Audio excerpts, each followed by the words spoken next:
back in my early 20s when I had a mentor that said, Paul, if you want to be successful in business, you got to learn how to sell. So I found a job. We were selling children's videos, right? It was $25, $20 videos and whatever else. And when I started selling $2,000 coaching programs, it was the same sales skills, right? Then when John and I are first $25,000 by Friday and then $1 million minimums, all of it's the same. Tim is one of the most authentic and genuine people I've ever met. I sincerely believe he's coming from a position of giving, and that means a lot. You're going to make huge progress. Welcome, everyone. Welcome to our Hero Capital Raising show today. I'm your host, Tim Mai, and today we have, oh my gosh, an extraordinary human being, extraordinary entrepreneur, fund manager, philanthropist. I mean, his resume and his bio is like pages long of his accomplishments. We're going to touch on some of the major ones. His journey, to going from zero to now his fund, which he has retired from, is now a $48 billion fund. Amazing.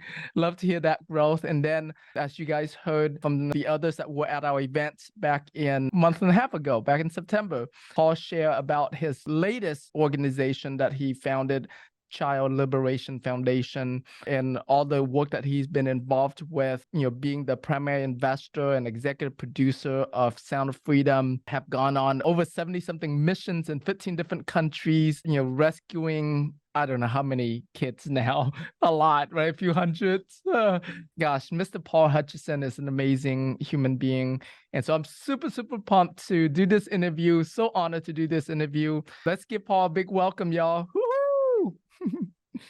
Thank you, Tim. Super grateful to be here with you. Yeah, me too. Definitely. I know your background is pretty vast, but share with us a little bit of your background into the fund management, fund management war. So it started in my early 20s. I was an entrepreneur, built a pretty successful company, sold it when I was 29 years old, and had a bunch of money to start investing with. And I started doing spec houses and different real estate stuff. And I realized if I didn't bring on a team smarter than me, I was going to lose all my money in real estate because I didn't know what I was doing at all. I actually had, and when all the lights are green, everybody's making money. The problem is that the lights aren't always green all the time. Yep. And so, I was like, oh, I'm doing good. I've got the spec house. In fact, one of my business partners, Don, he puts it this way. He's like when I realized that there was a problem, this is before the 2008 crisis. He said, it's when the guy that was mowing my lawn came to me and said, hey, Don, I can't mow your lawn anymore. And Don said, well, why not? He says, because I'm a developer now. The bank me loans on $2 million houses that I'm developing and building them up. Now, nothing against the guy mowing the lawn. God bless him if he knows what he's doing, but most guys don't, right? And that's what happens is they say when the tide goes out, you know who's swimming naked. The reality is I was swimming naked, right? I had what I call stupid money. I've got money from selling my company. I was young. I was 29 years old. I had a marketing company. We did really well. And I was doing stupid stuff. And so the guy that he was part of the company that I sold mine to, his name was John Pennington. And in the beginning, the company that I sold my company to had a problem with some cash flow. They needed some what they call purchase order financing. So in the world of hard money lending, this is before we did anything in real estate. We had companies that would, for example, if you had a widget that you were manufacturing in China and you had $1 million purchase order from Best Buy, that as soon as you actually delivered it to Best Buy, then you'd get $1 million for it. Now, sometimes those big box stores like Buy and others have terms like 90-day, and that's factoring, and you can get money from a bank for factoring. You deliver a product to Walmart. Walmart doesn't pay you for 8 days. You can bank to lend you the money on products that you already gave to Walmart, because Walmart has their reputable store. The bank knows they're going to get the money eventually. You have to be the one that floats it. That's what factoring is. Well, purchase order financing is a whole different game, and the banks won't lend on that. Meaning, I've got to pay the guys in China $500,000 for the products that Best Buy is getting $1 million for. Right. And you're not going to find a bank that's going to give you that 500,000 because they don't know how to secure it. So my business partner, John, he knew how to make sure that we didn't lose a container full of widgets from China to Best Buy in the US, and set up the system so that the money, when it came in from Best Buy, we got paid first. And so that's what we started with. We were doing bridge loans, and short-term hard money lending. And we got pretty big. We had loans out on over $100 million worth of assets. Wow. When I had hired Don Hartman. And that's a whole different story, and how we navigated the 2008 crisis, how we got big and being on the right teams, et cetera, is putting together the right team. But that was kind of the beginnings. John and I started a company called Bridge Loan Capital, which eventually morphed into Bridge Investment Group, which, as you said, now is today billions, many, many, many billions under management. That's amazing. Wow, what a journey. And I get somewhere along the way, you guys all started. Now, Bridge Investment Group primarily invest in real estate. Is that correct? It's 100%. Okay. What happened is we were still doing these bridge loans with companies, and we were doing all right. I mean, we're charging bank. I mean, we would charge 3% just to get it set up. Plus, we would charge 2 or 3% a month on the money, and there would only be like 60-day loans. So we were making like 60% a year on the money that was coming in. But we were doing, we're 2 a.m. on a Friday night, just getting the deal put together so that we could close on Monday.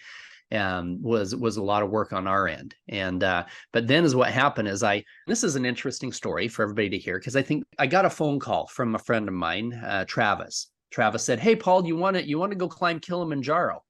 I'm like, "No, I really don't want to climb Kilimanjaro. I haven't even climbed Mount Olympus, and that's in my own backyard." He said, "Well, we're leaving in about 3.5 months, and you've got to give up all your Saturdays, and it's going to cost you $10,000 to go." I said, "Hell no.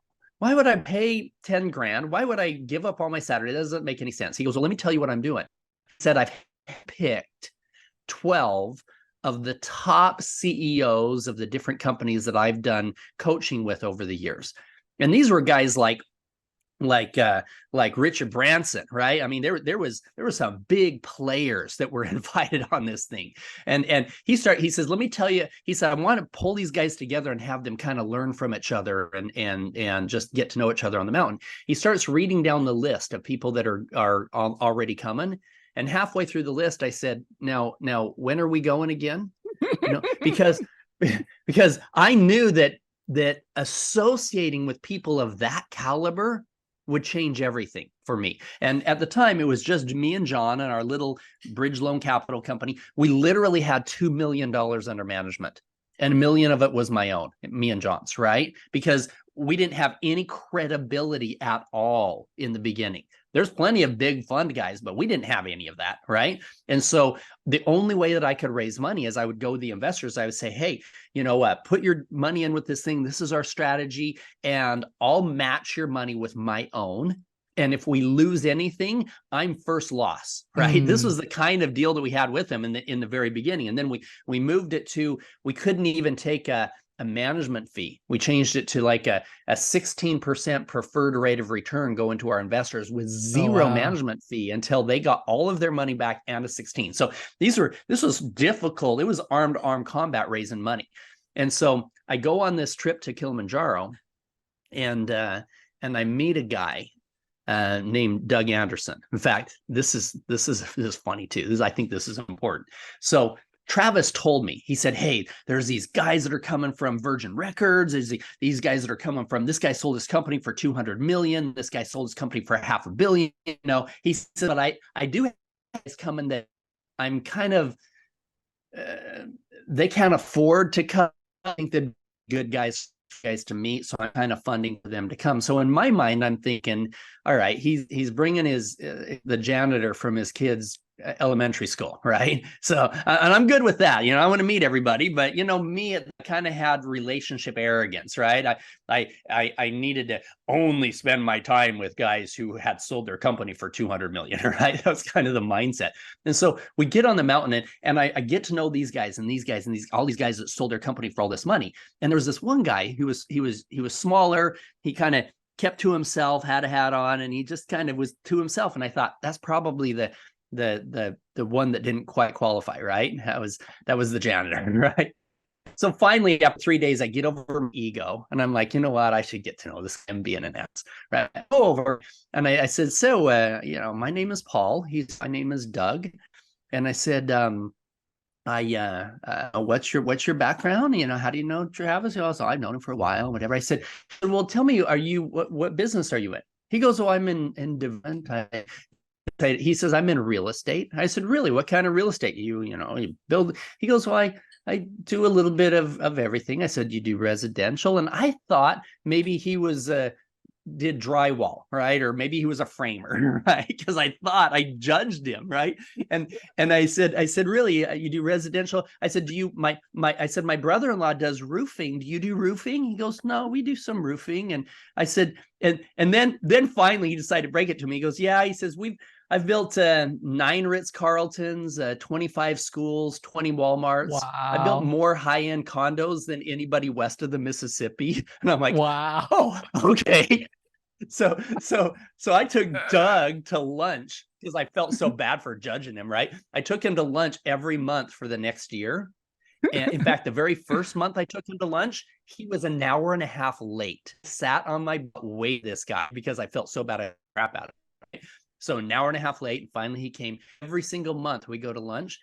After 1 year, he said, oh, he had done over $3 billion in real estate development that year alone, right? Wow. And he said, I really like your energy. I like what you and John are trying to do with your fund. He said, I think you should move over to real estate instead of doing this purchase order financing. He said, you move over to real estate. He says, you've got assets that aren't going to disappear on the ship on the way here. You can still do hard money lending. And I'm like, I'd love to, but I don't know crap about real estate. He said, yeah, that's the other thing I want to talk to you about. He said, I'm going to sell out of my construction company and I want to be your partner. And when somebody like Doug says, I want to be your partner, you say, and I want to let you. Right? How much equity do you want? Here you go. Sign me up. And so bringing him on, and I thought bringing Doug on, all of a sudden he would raise all this money for me. And I was pissed. Like 3 months later, I'm like, we gave up all this equity in our company and Doug didn't raise any money. He's just on our investment board. And then I thought, you know what, Paul, your ego's getting in the way again. Here, you've got a resume on your team now. Use it. Use your time, your energy, your mouth, and go raise money and see if it's any easier than it was before. Now, it took me a whole year to raise $2 million before. By the time I retired, we were raising $10 million a day. The reason behind it, credibility on our team and a track record. So in the beginning, when John and I were paying to have audited financials to raise for our fund, everybody's like, oh, you don't need to pay for that. You don't need to jump through all those hoops. You just raise money and spend. Well, because we did it right with integrity from day one, and we brought on people like Doug with credibility, we were able to raise massive money. So then I went out and I'm like, hey, you know what? I'm just some guy that sold his marketing company for a bunch of money. But let me tell you about my team. Let me tell you about our investment strategy, our investment committee. And this is their background. And I realized that I didn't have to have any credibility at all. I just had to have somebody on my investment committee with that credibility, and I could tell the story all day long. And then boom, we were able to raise. When I brought Doug on, I think we only had $5 million under management. And just within a year plus, we had over $100 million worth of deals that we had loans out on, and they were all real estate, hard money lending. And then we had the credibility to hire even a bigger team, and that's where Don came on, and the rest of the bridge team, etc. Wow, that's amazing. That's such a good story, and bringing on having the credibility on your team and leveraging that credibility, make it easy on you, for sure. Now, I remember John sharing about how your fund was one of the 12 companies that buy directly from Fannie Mae. How did you, and even took your fund public? Share with us a little bit insight into that massive growth that you guys had. Absolutely. So, I told the story a little bit before, and John tells it as well, how when we were just starting, John and I were in an office so small that if we backed our chairs up at the same time, we would hit, right? And people ask John, how'd you guys get so big? And he talks about how, I was the kite and he was the string, right? He was the anchor. He was a solid integrity. We're gonna make sure we don't lose anybody's money. And it was beautiful to have the energy. Without him, I would have crashed. I would have crashed and burned because I didn't have somebody creating that anchor that was there. But he would tell the story about how I'd be making calls trying to raise $25,000 by Friday, and I'd hang up a call and I'd turn around, put my pinky on my mouth and say, John, we're gonna be $1 billion fund. And he couldn't see it, but Paul, that seeing the vast difference between my untethered imagination and the reality of this little teeny office we were in, John's like, Paul, we need $25,000 by Friday, right? And so, but it was a healthy competition. It was a healthy combination of his groundedness and ensuring that we did it right, that we did it right with the SEC, that we did it right with our investors. All of that stuff was important to have that grounded partner on my team as part of it, as my partner. But it was also important to have my untethered imagination in seeing where we could go and what we could create as we were moving forward. And so as we started growing, I'm a huge advocate of setting the address on your GPS and then learning to listen to it, right? I can't tell you how many times in the beginning I'm like, no, Siri's not right, or Waze is not right. That purple line there, and I know a better way. And sure enough, the better way was construction, and it took me as an accident, all this crap. So I learned how to trust what was coming in once I identified where I wanted to go.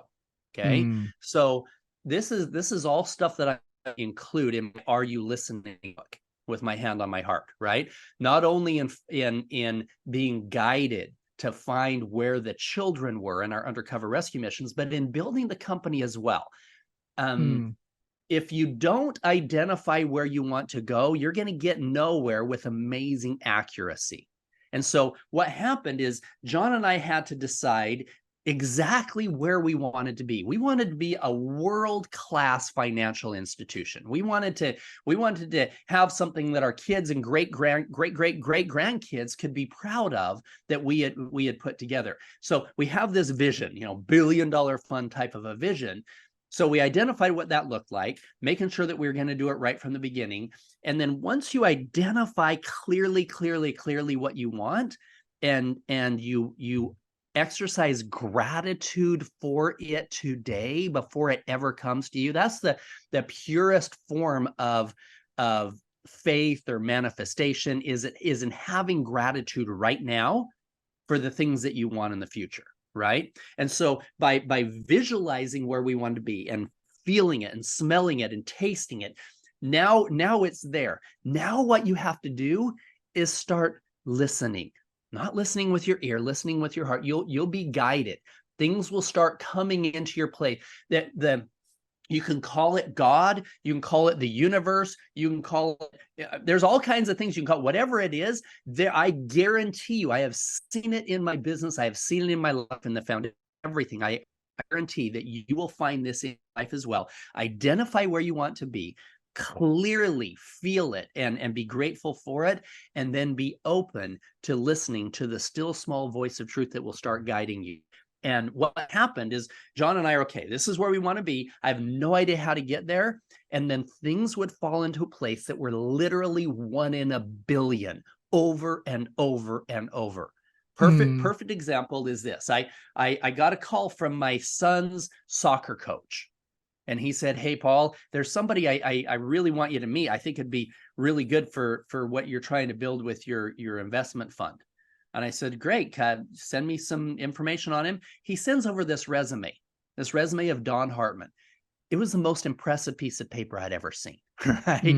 I was like, holy crap, this guy is in Utah. In fact, Don jokes later. He's like, yeah, Paul found me walking around Salt Lake with an unemployed sign. I'll work for equity, right? This guy had raised billions of dollars for when he was working with Citigroup, and his resume makes mine look like it's nothing. Amazing man. And so, and I meet with him. We decided, hey, we're going to bring him on as a partner and give him a whole bunch of equity. If we hadn't made that decision to bring Don on, we would have failed. A couple months later, Don comes into my office. This is late 2006, a year and a half before the 2008 crisis. He comes into my office. He goes, Paul, we're in trouble.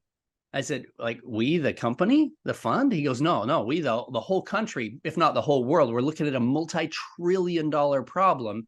And if you don't change, you're going to be upside down with everybody in your space.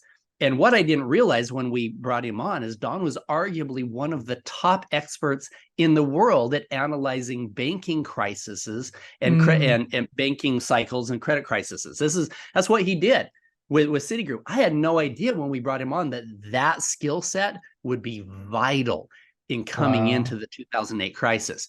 And so he helped us to readjust what we were doing and get into exclusively doing real estate, but not doing hard money lending, buying large apartment complexes, augmenting the team. We can go through the details of what that looks like. But that came because he saw that crisis a year plus before it happened. The statistical probability of me having him on our team is 1 in a billion. He's literally one of the top 10 experts in what he did that helped us through that crisis at the time. That's amazing. And transitioning over to multifamily at that time too, I mean, you can't even get better timing than that, right? Getting out of hard money into multifamily, around that time is just amazing. Well, and the reason we went into multifamily, I think this is important too, is Don laid out all this stuff. And he said, look, Paul, he said, you're really good at raising money. He said, you're really good. And John's really good at making sure that you guys don't lose anything and you have everything structured the way that it should be. He said, no offense, but you need some real estate adults on your team. We're like, real estate adults? He said, yeah, you can manage the money, you can raise it, but you need some guys with the credibility of being able to manage the real estate. And he said, because in this crisis that's coming, lenders are going to be owners. And he said, there are certain segments of real estate that are somewhat market agnostic. He said, if you're managed right, he said, number one is B-class multifamily. He said, not the big, real nice condos. He said, we're talking B stuff. He said, in a good market, a well-managed, large apartment complex could be 96, 97% occupied. During a down market, you're 92% occupied. He said, as long as you don't have a refinancing bullet, as long as you don't have if you're not forced to sell in that down market, you can maintain a consistent cash flow to cover as long as you're not stupidly financed, right? Where if it dips a little bit, you're not going to be able to cover your debt on it. He said, you can pay out a decent return on a 92% occupied property. He said, so the key is finding some guys who really know how to manage that. So we had choices. We could go and outsource that to some property management guys, or we could find some guys and bring them in-house. And that's what we did. We found a property management company that had a 20-year track record. And again, like when I first brought Doug on, and he had all the credibility that I have because I just had some marketing company I sold, and he had all this credibility in real estate.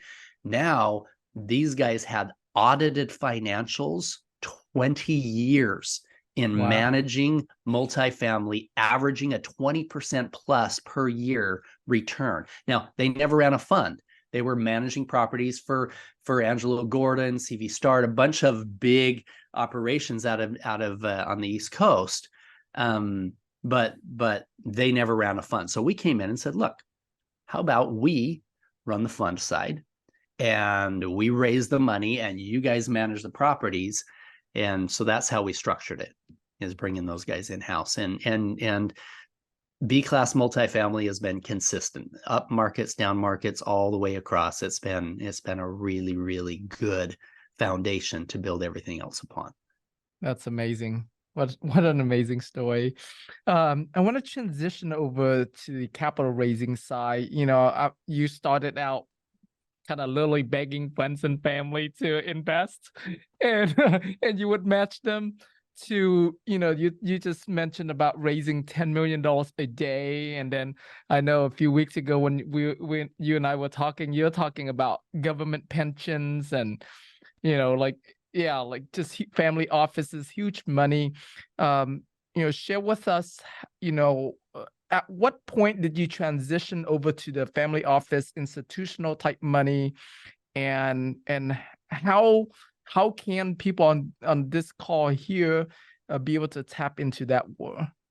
We most of the big family offices and especially the institutions aren't going to look at you if you're under 100 million. So really, you need to deal with the arm-to-arm combat, in the beginning with friends and family, with your own money, with some smaller family offices, et cetera, to get to that $100 million mark. We had built a pretty good team with some credibility. The reason why we brought Don on in the beginning was simply so that we could get to the point where we had the look and feel necessary to go after the bigger institutions. I don't even have a college degree, right? I don't. We needed guys that had a pedigree, preferably from an Ivy League school, right? Which is fine. I talk that way, but the reality is those are the guys we needed to hire or bring on as partners to have the credibility. Why? Because the guys that are running these big institutions, the guys that are running these multifamily offices, they probably have degrees from the same schools, right? And they're like it or not, we can sit back and say, oh, that doesn't mean crap. Within that world, it does, right? And so because of the fact that I didn't have that pedigree, and neither did John, we hadn't been to, John had more college than I did, but neither one of us had been to Harvard. And so bringing on team members that had that background and that credibility was super important. Now, I don't think that John and I would have ever gotten to the point where we could walk into Morgan Stanley and have them write us a $300 million check. We couldn't. Wow. We just couldn't do that by ourselves. We had to bring on guys like Don and guys like Don's old boss, the Bob Morris. In fact, that's an interesting story too. So Don and I, now we were starting to build the fund. We were starting to put in some money, and we were just under 100 million. And we flew to Hong Kong to meet with Don's old boss, a guy by the name of Bob Morris. Bob was the former head of Citigroup's investment bank, CEO of there. He's like credibility, big time. And we were hoping that he would write us a $20 million check. And I remember flying out there, and I was tired as crap. And we're sitting at his desk because I'm in a brand new, time zone. We just land. We're sitting at his desk. I have the private offering memorandum that we paid a lot of money for, guys. If you're literally, we paid over $200,000 for our paperwork as we got going. Guys that think that you can go get institutional money on your $10,000 PPM, it doesn't work that way, so we had to invest in the right partners. We had to invest in the right legal teams, the right paperwork, all of that stuff in the beginning. There was a lot of money out of pocket to get us to the point where we could take that big institutional money. And we flew to Hong Kong. I'm sitting there at Bob's desk, hoping he'd write us a $20 million check. And I have the pitch book and the private offering memorandum, and he pushes them back across the desk. And he said, Paul, I don't need to see any of that stuff. And I'm thinking, crap, that was a waste of a trip to Hong Kong, right? He said, I've been watching you guys for the last 6 months. And he points at me and he said, I know more about your bio than you do. I'm like, oh crap, what's on there, right? He said, I think you guys have a really good strategy. And you've brought on some great team members with the Bridge Property Management guys and some others. He said, I don't want to put 20 million in your fund. He said, I would like to put 300 million in your fund, and I want to own the GP. Now, we actually turned him down, right? Why? Because Don didn't want to work for him again. I would rather have my own hot dog stand than ask somebody when I can go to the bathroom, right? We're gonna maintain some degree of ownership and not necessarily full control of any one person. We negotiated back and forth, and Bob ended up with a $300 million commitment, part owner of the GP, pretty good chunk of it. But more important than any of that, we said, you can't buy your way on here. We want you on our team. You're willing to be focused full-time as our chairman of the board, everything else. Now, that credibility that I had with Doug and his $3 billion in real estate development, and now upped it with Don Hartman and his raising billions of dollars. Now I had Bob effing Morris on my team, right? Talk about credibility. He knew the guys that wrote the $300 million checks at Morgan Stanley, right? And so because of that, we were able to just blossom into something massive. And because we had the right team, the right credibility, and because me and John, arm-to-arm combat, trying to find Marriott money and Huntsman money and whatever we could to get to that first 100 million, while building that team of guys with credibility. That's what made all the difference. Wow, that's the biggest the theme for this whole your secrets to success, like building this team. It's just amazing. Well, it was funny because when Bob came in, he's like, he wanted a big chunk, like 40% of the company, right? And we are already went from me and John 50-50, right? And then we brought on Jonathan and Doug and their whole team. There's a whole team of about 5 more guys. They wanted half the company. So John and I went down to 25% each, with Doug and Jonathan, everybody else having a split of that. And then we bring on the Bridge Property Management guys, and they needed 40% of everything that was left. So all of us got diluted 40%, but they had 11 team members and they had billions of dollars worth of assets that they had been managing, etc. Now Bob comes on, and one freaking guy once. So our joke for a long time is, I want to get to the point where he's like, I'm Bob effing Morris. You can write me 40% if you want me on your team, type of a thing. I said, you know what? The day's going to come where I'm going to say, I'm Paul effing Hutchinson. You want me part of your team? You're going to give me 40%. And, because he had so much credibility in the space that we knew we could just raise money all day long with that kind of credibility. So, and that's what happened. And we went to, 300 million, $500 million, $1 billion, $2 billion, $3 billion, $5 billion, 10, 20. Boom. So $48 billion is what the AUM of Bridge Investment Group is today. That's so amazing. How much has the one check writer, the biggest check writer, have invested in your company? We've had a few that have been hundreds of millions. Now, our first big institution came right after we hit 100 million, and they wrote us a $25 million check. And we thought, oh, that's awesome. 25 million from one investor. And it was an institutional group. And but they couldn't have more than 25% of the total capital that we had under management. And their minimum, and this happens a lot with these big investment groups, the institutions and the family offices, what they'll have a minimum bite size. With these guys, it was 25 million, and they'll have a minimum percentage of your total AUM.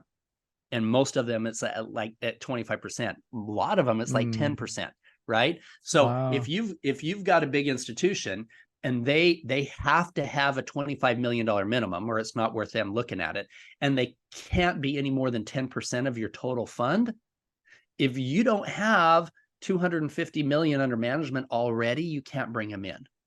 Does that make sense? Yep. So That's amazing. Wow. And then in terms of, government pensions, and is that any difference from these institutions? a lot of it's the same.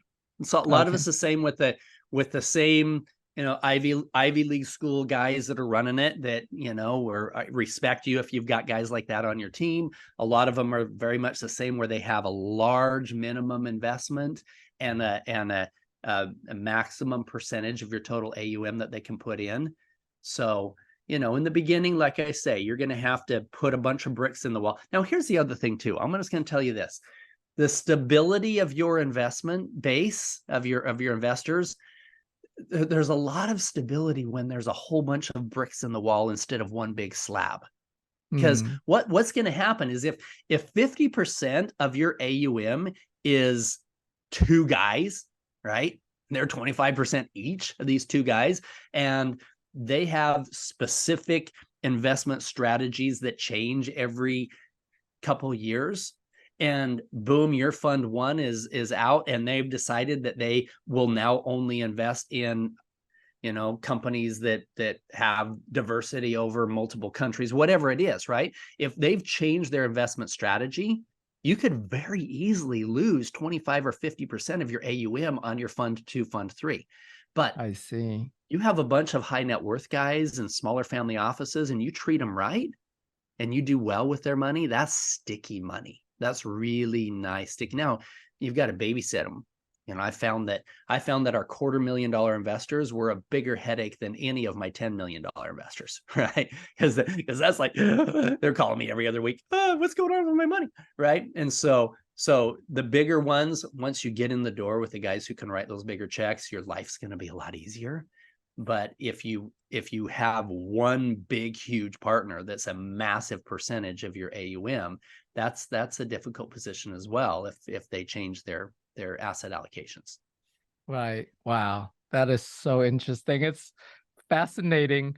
It's funny because, we deal with on a smaller scale, right? Like a $50,000 investor versus a $250,000 investor. The 250 is much easier than the 50,000. Same difference. Yeah. That's amazing. Well, what's funny about that is, I realized back in my early 20s when I had a mentor that said, Paul, if you want to be successful in business, you got to learn how to sell. So I found a job. We were selling children's videos, right? It was $25, $20 videos and whatever else. And I fine-tuned my sales skills selling children's videos. Those same sales skills that I learned selling $20 videos were when I started selling $2,000 coaching programs. It was the same sales skills, right? It was building the relationship of trust. It was putting yourself in their shoes. It was not, understanding how to read the energy back and forth. All of those same things that I was selling $20 videos, the same thing with $2,000 coaching programs, the same with $10,000. We had some business tax things that we were doing. And then when John and I are first $25,000 by Friday, and then $1 million minimums, all of it's the same. I realized I put just as much effort into getting a $10 million investor in the fund as I did a $50,000 investor in the fund, right? It's just getting in the different rooms with the right people. That's all. Right. That's so amazing. All right. We're going to transition into your other amazing work. How did you get involved into this whole war of, sex trafficking and rescue missions? Share with us, that whole transition. I'm going to back up a little bit because I'm going to tie it into raising money. I think this is important. I I remember a conversation John and I had. He's like, "Hey, Paul, why don't you take the investors, why don't you go golfing with these guys? These guys like going golfing." And I'm like, "Well, John, first of all, I suck at golf, right? Really bad. And I have other things that I think, I mean, most guys take them out golfing all the time. I want to take them out doing something different." And so I was already doing a bunch of training with Navy SEALs and Green Berets and stuff. I had this draw most of my life to get really, really good at this stuff. Like I hired a guy who was one of the top sniper trainers for the FBI that Wow. took my spread at 25 yards from here to right there with my handgun, right? And I had a bunch of Navy SEALs, Green Berets that would train us on escape and evasion and hand-to-hand combat, all kinds of cool stuff. And so what I would do is I would throw together these events, and I was amazed at how many of the NBA players that I knew didn't know the guys who were the multi, the $100 million families in the area, and vice versa. So what I'd do is I'd take a couple of them who already were investors with me, that I had relationships with, they're already investors. And then I put together a really cool event. And then I would send out this mass email to everybody on my prospect list. Not this prospect list, "Hey, you should invest in Bridge," but this prospect list, "Hey, I've got a really cool event coming up. I've only got 15 spots available. I'm flying in some Navy SEALs, some Green Berets that are going to be training you on how to keep your family safe, and some cool type stuff." And so I did hundreds of these, Oh, wow. and brought in millions and millions of dollars of new investors into the fund from putting together events that these guys couldn't do on their own, right? These guys, they could go pay for front row seats at a jazz game. That's all cool. Most of them have those, but very few of them had the connections that I had to get that kind of training. And so I did those for many, many years. And so I wasn't just some rich real estate guy that they decided to recruit to go undercover. I had a bit of that going on. And in fact, I met Sean Reyes, our attorney general, at an FBI training event. I was on the board of directors for the FBI Citizens Academy. And we would bring on power players from different walks of life. And Sean had won 40 under 40 the year before. And I had won it the year before that. It was the 40 most influential people under 40 years old. And so we had invited, some of the guys had invited him in there, and he was doing some of that training. So that's how we got to know each other. And this is before he became AG. I helped to fund his run for attorney general and et cetera. So he ended up calling me. He knew that I had donated millions of dollars or raised tens of millions of dollars for different child-related charities. And he said, "Paul, I just need to talk to you about something that's kind of hard to talk about." He said, "It's the fastest growing criminal enterprise in the world, and good people don't even know that it's happening." And I said, "Well, what's the fastest growing, like, drugs or whatever?" He goes, "No." He said, this is the second most profitable. So it surpassed the illegal arms, and is soon going to surpass the drug trade. And he talked to me about human trafficking, and in particular, child trafficking. And so if you guys have seen the movie, the Homeland Security agent, played by Jim Caviezel, Sean introduced me to him. I served as undercover, working with him and some of those guys for about 5 years.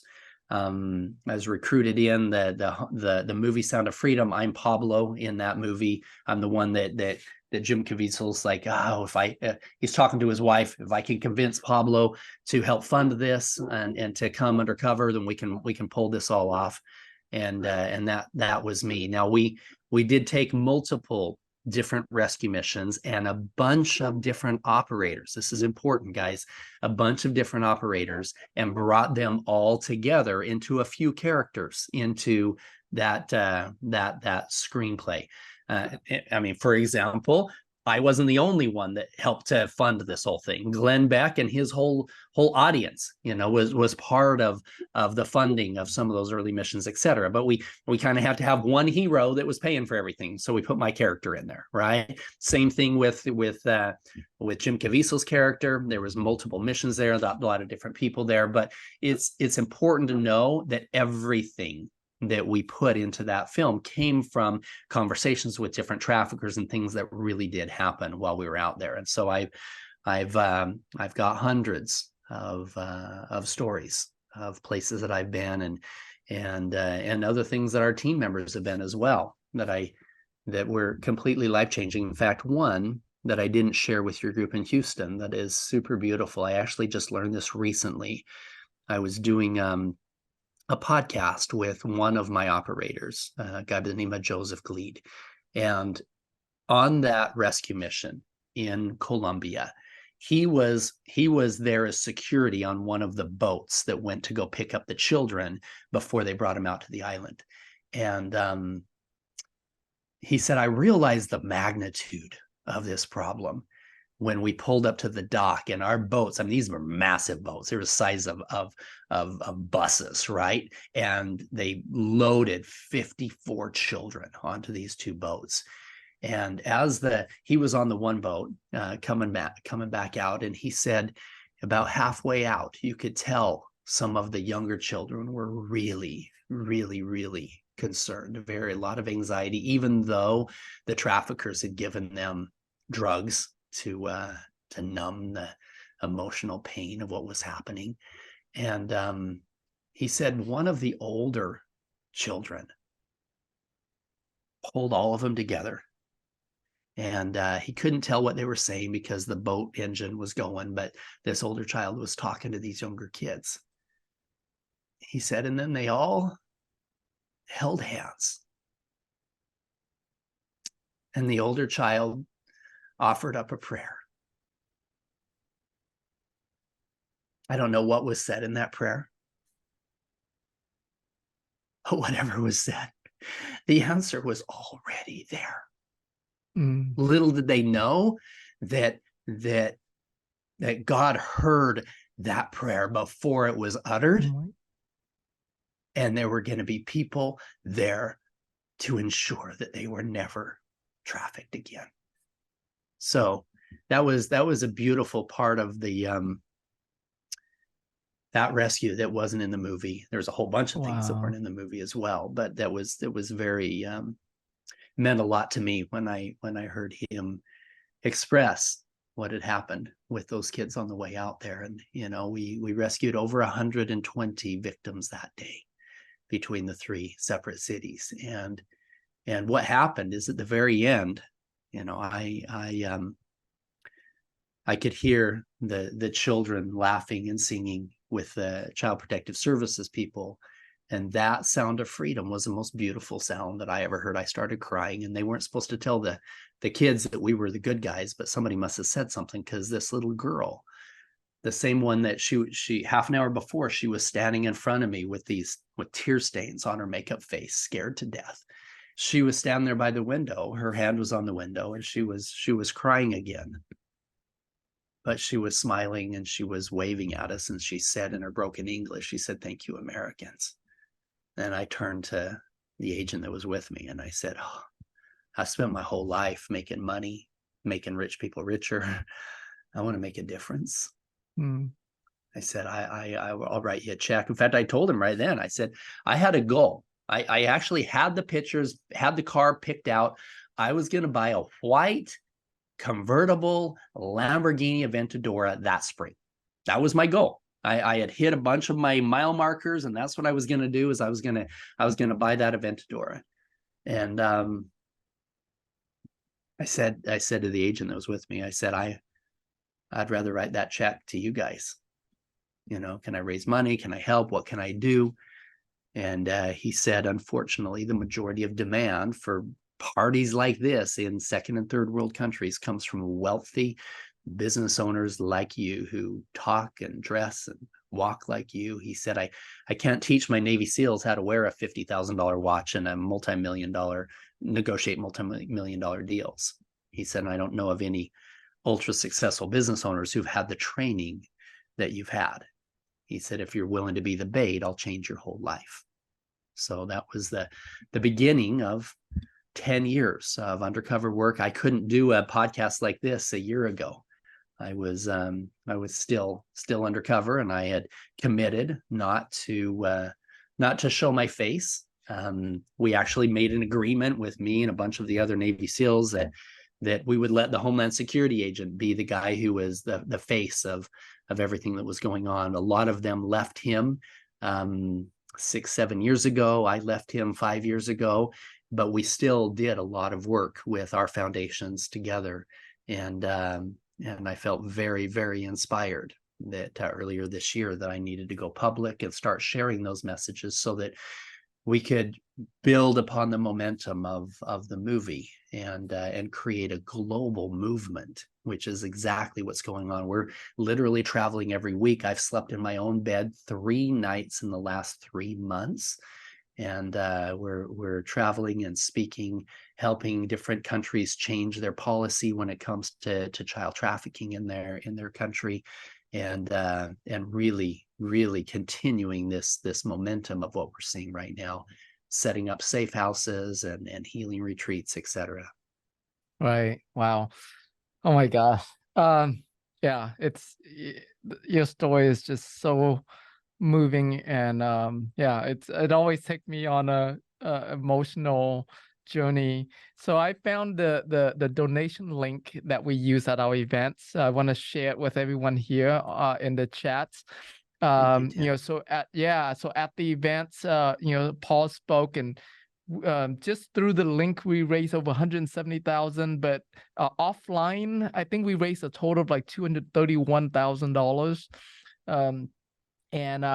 So we'll continue with our interview here, but if it calls to you guys to continue to donate through our link here, please do so. So Paul, Thank you, share Tim. with. Yeah, thank you. I mean, gosh, the work that you do is just Well, and yeah. no, I'll touch on this real quick as part of that. When I first was dating my wife, and we got married earlier this year, we needed to go to a gala, one where I had my tuxedo and she didn't have a gala dress, and we went and found her a beautiful dress, and she looked at the tag of this dress, and it was $2,000. And she said to me, Paul, what's the average cost of rescuing a trafficked child? I said, it's about $2,000 is about what it costs. She said, I'm not wearing a child. Oh my gosh. She said, you can buy me a $200 dress instead, and we'll donate the rest to the foundation.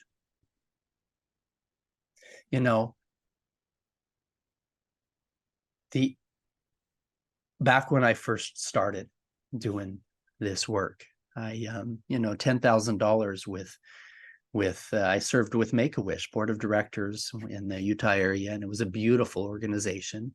And $10,000 with Make-A-Wish could make a massive impact in the life of a child. We would use that to send her and her family to Disneyland or something like that, which was actually really important. To give them hope at a time where they were dying of cancer or something, it changed the trajectory on a lot of these kids and helped them see that there was more hope. Realizing that same $10,000 we could pull 5 kids out of hell was phenomenal.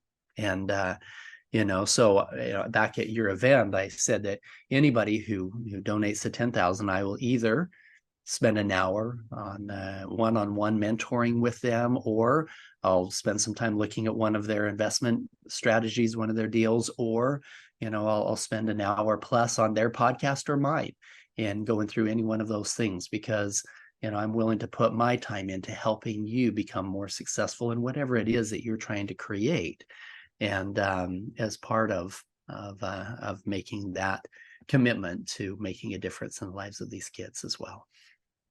That's amazing. Now, Paul, share with us, beyond, and you touch on this, but I'd like for you to expand on it a little bit more.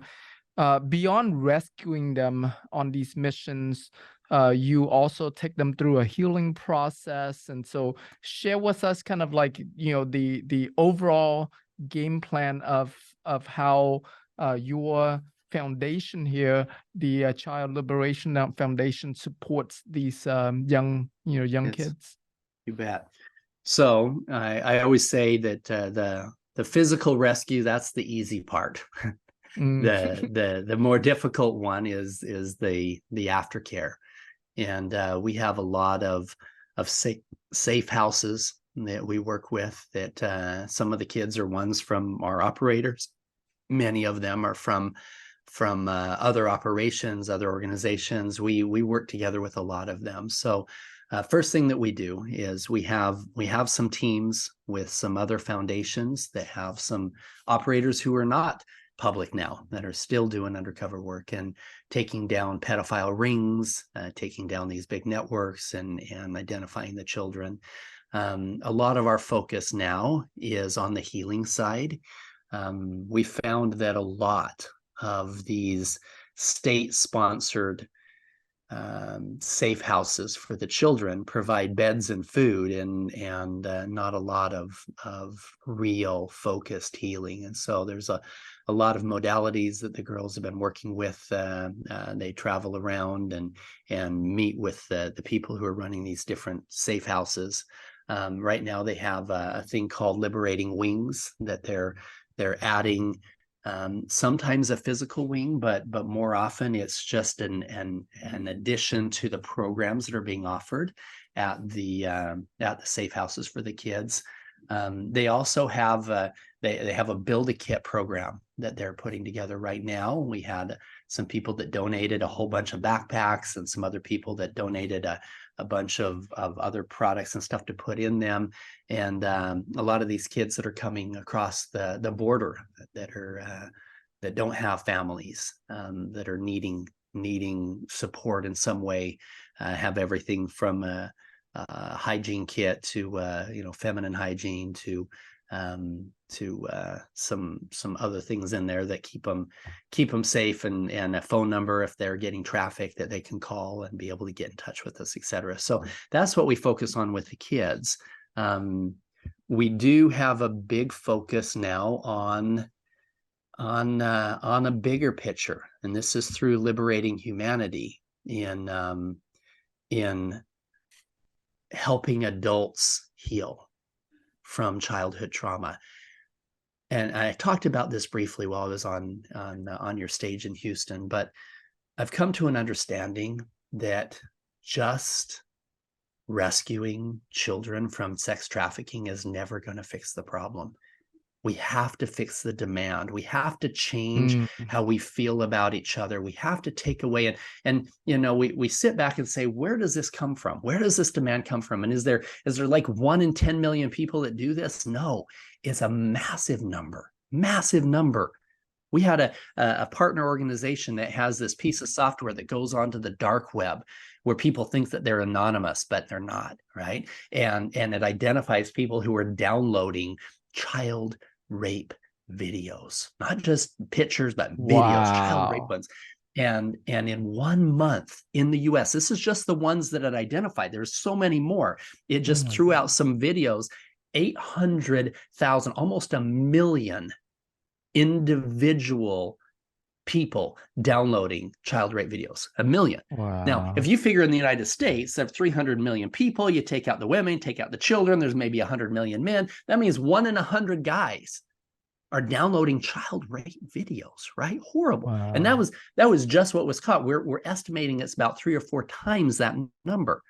And so it's a sick society. There's a lot of crap going on out there, and we're identifying those with their geo identifier numbers on their computers, etc. But here's what we have to do. In order to really fix this problem, we need to take a holistic approach overall and help people heal from their trauma, right? Now, just because you've had childhood trauma doesn't mean you're going to become a pedophile. Don't get me wrong here, right?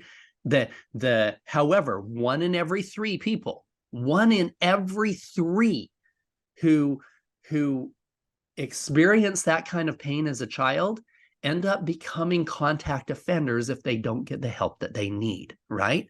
So what do? We just throw everybody in jail that has been abused as a child? No, because 2/3 of them grow up to be powerhouses and protectors and protecting the children. But unresolved trauma creates so many problems, not only in the passing on of that trauma in physical or verbal, or in some cases, sexual abuse of a child. In addition to that, there's so many people who hold it inside, and it comes out in low self-esteem or anxiety or depression, and it's an epidemic. Literally 1 in every 4 people you know will have an anxiety or depression disorder in their life that is somewhat debilitating. Thank you so much, guys, for making these donations. We're super, super grateful. So sometime in their life will be the point where they can't drive, they can't go out in public, whatever. Where is it coming from? It's coming from this unresolved trauma. And so this is my big focus moving forward, is in finding ways that I can provide global tools for people to be able to resolve that trauma in breath work and meditation. We've been putting a lot of time and money into doing exactly that and finding ways to help people heal. That's amazing. Yeah, the work that you do is just so extraordinary. We're gonna wrap up our part of the interview here, and then we'll open up for questions. I'm sure the audience would love to to be able to ask their questions and learn more about everything about your foundation here, and about you. And thank you so much for doing this this interview with me today. It's always such an honor, a blessing to be in your presence, to be able to talk to you. I always learn a ton from you, and I'm always left so moved, touched, and inspired about who you are and what you're up to. And it just, it gets me to like up my game of making a difference out there, and in your term, liberate humanity. And I just love all the work that you do. Thank you so much. Thank you, Tim. I will say this: I've realized that my goal moving forward is not rescuing anybody, not even the 10-year-old from the clutches of a trafficker in Honduras. I'll pay for people that can go do that. My goal is to help every single person who listens to my voice, everybody go on their own undercover rescue mission. How? To rescue that 10-year-old inside of yourself. That's the most difficult rescue of all of them. A lot of us are like, yeah, I'll go down to Colombia. I'll go down there. I'll go fight these guys. Start with yourself, right? Rescue that 10-year-old inside of your own soul. Give him the love that he needs to heal, to live this world of abundance, financially, emotionally, in every way. That can only happen by you rescuing that 10-year-old that's inside of you. So that's what my goal is helping people get those tools. I'm not going to rescue you. We're gonna help the world rescue themselves. That's awesome. All right. Whew. Okay. And for those that wants to reach out to you, connect with you, get involved in the retreats that you do, and your foundation, all of that good stuff, where would you like to send them? Well, first of all, follow me on any social media. Just type in liberating. It's liberating.humanity. And you can find me there. You can DM me there, and I've got guys that manage that. I'll tell you, I don't manage that. But if there's some DMs there that can come in, if you want to be a part of one of the healing retreats that we're doing, we do those in Latin America. We have a couple different places down there, and we do fully immersive transformational healing experiences where it's about a 4-night, 5-day. I'll tell you, it costs a few $1,000s. I think that right now they're about $4,000 a person. You pay more than that for a good seats at a Tony Robbins event, and I promise you this will be transformational in every way.